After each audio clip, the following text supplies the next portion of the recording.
Kothagudem corporation ఎన్నికల ప్రచారంలో భాగంగా సుజాత నగర్ 4 కార్పొరేషన్ పరిధిలో 4 డివిజన్లు ఎన్నికల ప్రచారంలో పాల్గొన్న ఎంపీ రామసాయం రఘురామరెడ్డి.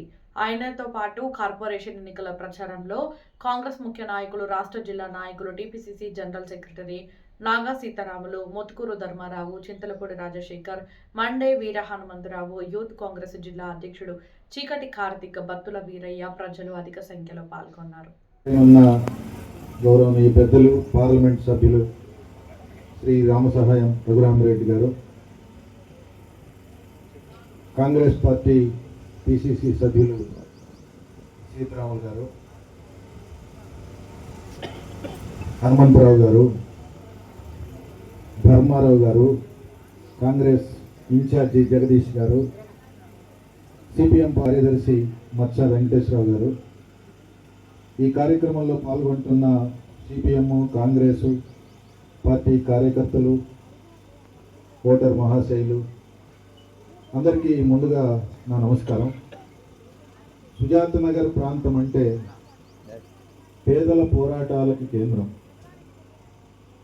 ఇళ్ల స్థలాల పోరాటమైన, భూమి కోసం పోరాటమైన, కౌలు కోసం పోరాటమైన, రైతుల గిట్టుబాటు ధర కోసం పోరాటమైన, రైతులకి పంట కాటాలు వేసి కోతలు పెడితే ఆ నష్టం తీవ్రతకు వ్యతిరేకంగా సాగిన పోరాటమైన, ఈ పోరాటాలన్నిటికీ కేంద్ర స్థానంగా ఉన్నటువంటిది సుజాత నగర్ పంచాయతీ, సుజాత నగర్ ప్రాంతం. ఈ పోరాటాలకి నాయకత్వం వహించినటువంటి వాళ్ళు కామ్రేడ్ అమరజీవి, ఈ ప్రాంత ప్రజలందరి ప్రియతమ నేత కాసాని ఐలయ్య గారు. అట్లాగే హనుమంతరావు గారు పోటాపోటీగా హనుమంతరావు గారు కావచ్చు, సర్పంచులుగా ఒకసారి ఒకళ్ళు ఎన్నిక కావచ్చు, కోఆపరేటివ్కి ఒకసారి ఎన్నిక కావచ్చు, జెడ్పీటీసీకి ఒకసారి ఎన్నిక కావచ్చు. ఈ పోరాటాల మొత్తంలో పోటీ పడి పేదల కోసం ఎవరు ఎక్కువ పనిచేస్తాం, ఎవరు ఎక్కువ కృషి చేస్తాం అని చెప్పేసి అనే పోరాటం, ఐక్యత బలంగా ఈ ప్రాంతంలో సాగినాయి.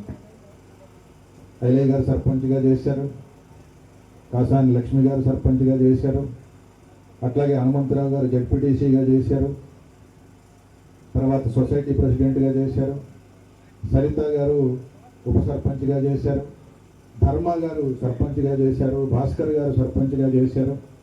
ఇక్కడ సీతారాములు గారు కూడా నాయకులుగా ఉన్నారు.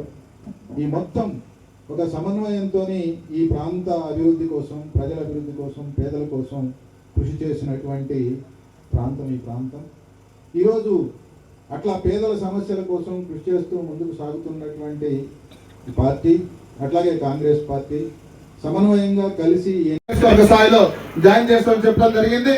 కావున సార్కోలం అంటే మనం పనిచేయాలని, మనకి కాంగ్రెస్ పార్టీ కొత్త కాదు, కాంగ్రెస్ పార్టీలో గత అనేక సంవత్సరాలుగా పనిచేసినటువంటి మనం. కాబట్టి ఇక్కడ మన అభ్యర్థిని కల్పించుకోవాలి. మన పొంగులేటి శ్రీనివాసరెడ్డి గారికి గిఫ్ట్ ఇస్తామని తెలియజేస్తాను. Thank you. చక్కగా ఉండదు, వాళ్ళని నమ్మద్దు.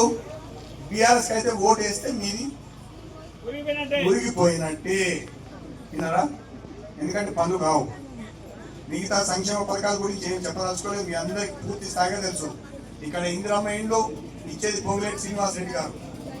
ఏమైనా అవకతవకలు అయితే ఈ టైం వచ్చింది, ఏప్రిల్లో 2వ విడుదల వస్తుంది, లిస్టులు చెప్పండి, నాకు ఇవ్వండి, ఇంట్లో వచ్చే బాధ్యత నేను తీసుకుంటాను. ఇందులో ఆల్రెడీ శేఖర్ చెప్పినట్టు 3-3.5 కోట్ల రూపాయలు ఆల్రెడీ పెట్టాయి. మళ్ళీ కూడా పెట్టడానికి నేను సిద్ధంగా ఉన్నాను. డబ్బులు నా దగ్గర ఉన్నాయి, వాళ్ళ దగ్గర లేవు. కాంగ్రెస్ ప్రభుత్వం దగ్గర ఉంది, నా దగ్గర అంటే కాంగ్రెస్ ప్రభుత్వం దగ్గర ఉంది. డబ్బులు ఎక్కడైనా పెట్టి పని చేయాలన్నా కాంగ్రెస్ ప్రభుత్వమే చేయాలి. ఇప్పుడు ఇంకా 3 ఏళ్ల వరకు ఉంటుంది కాంగ్రెస్ ప్రభుత్వం. సిపిఐకి వేస్తే వేస్ట్, బీఆర్ఎస్కి వేస్తే వేస్ట్. మీరే నిర్ణయం చేసుకోండి. ఇంకా దానికంటే డైరెక్ట్గా చెప్పదలుచుకోండి. ఎవరేం చెప్పినా ఓటు వేసి కాంగ్రెస్ గెలిపేయండి. దాని తర్వాత పుష్పావతి గారితో పని చేయించుకోండి. పైనుంచి డబ్బు ఇచ్చి పని చేయడానికి డబ్బు ఇచ్చేది బాధ్యత మాది. పొరపాటు చేయకండి. ఏకతోటిగా అందరిని పిలిపించి కూర్చోబెట్టి ఓటేసి కాంగ్రెస్ గుర్తుపై ఓటేసి వినోద్ పుష్పావతి గారికి గెలిపించాలని మనవి చేస్తూ చేతి గుర్తుకే! జై